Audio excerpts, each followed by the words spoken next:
Welcome, Libra, to the month of July 2017.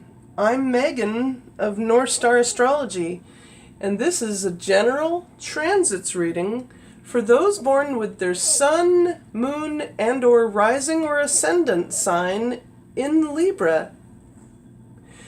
Now the month starts out with the sun, the planets Mercury and Mars all in Cancer in your 10th house of career and public standing.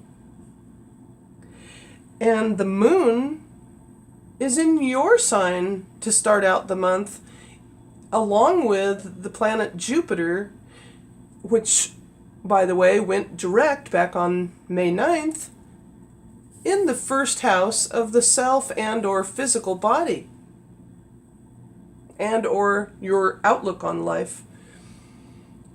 And on July 5th, Venus, your ruling planet, currently transiting in the sign of Taurus, leaves the 8th house of sex, death, and taxes and enters the 9th house of law, religion, philosophy, and higher learning. And then the following day, Mercury in Cancer joins with the north node of the moon in Leo. Mercury enters Leo into and along with the north node in your 11th house of friendships, hopes, goals, and wishes. And then on July 9th, we have a full moon coming on July 9th in Capricorn, but the full moon enters your 4th house of the home. Then on July 16th, there will be a last quarter moon entering your 7th house, Libra, where Libra naturally resides, of course, but the last quarter moon will be in the sign of Aries. Then on March 20th, Mars will be entering Leo into your 11th house of friendships, hopes, goals, wishes.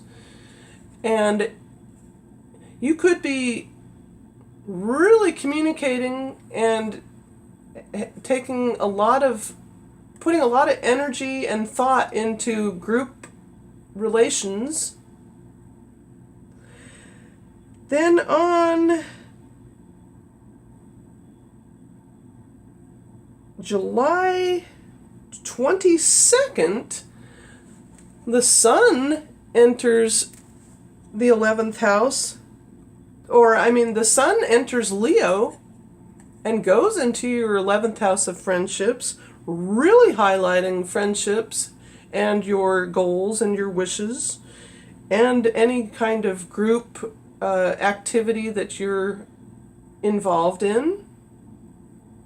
So that's on July 22nd.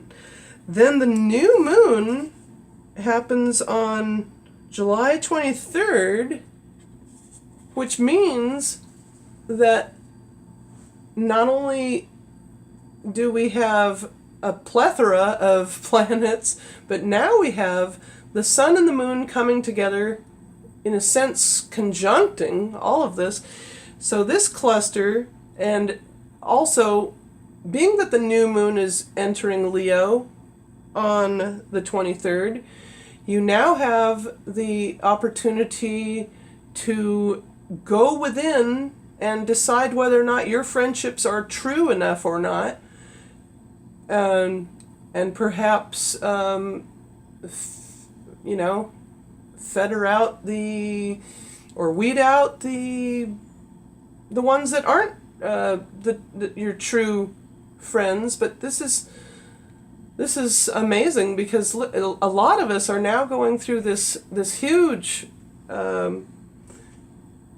just not in this house, but so there you have the new moon on the 23rd. Then Mercury then leaves Leo and enters your 12th house, going into the sign of Virgo.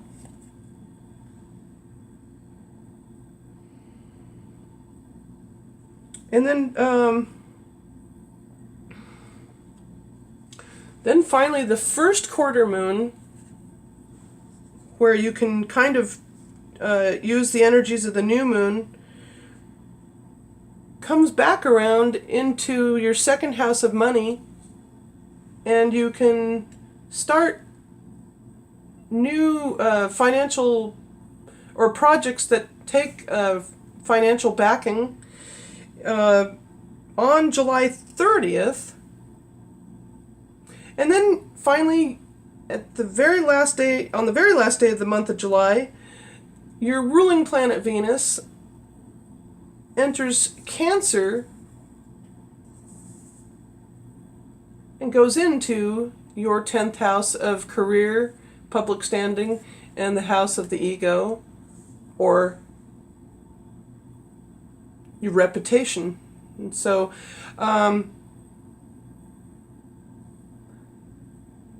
that's pretty much it for the whole month of July, and it's gonna be a busy activity for the 11th house for you, Libra, and any other significant aspects that you may be experiencing. But that's as I said, this is only a general reading, so I'll just leave that up to you. That's your choice as to how you interpret this. So with that said, have a happy 4th of July.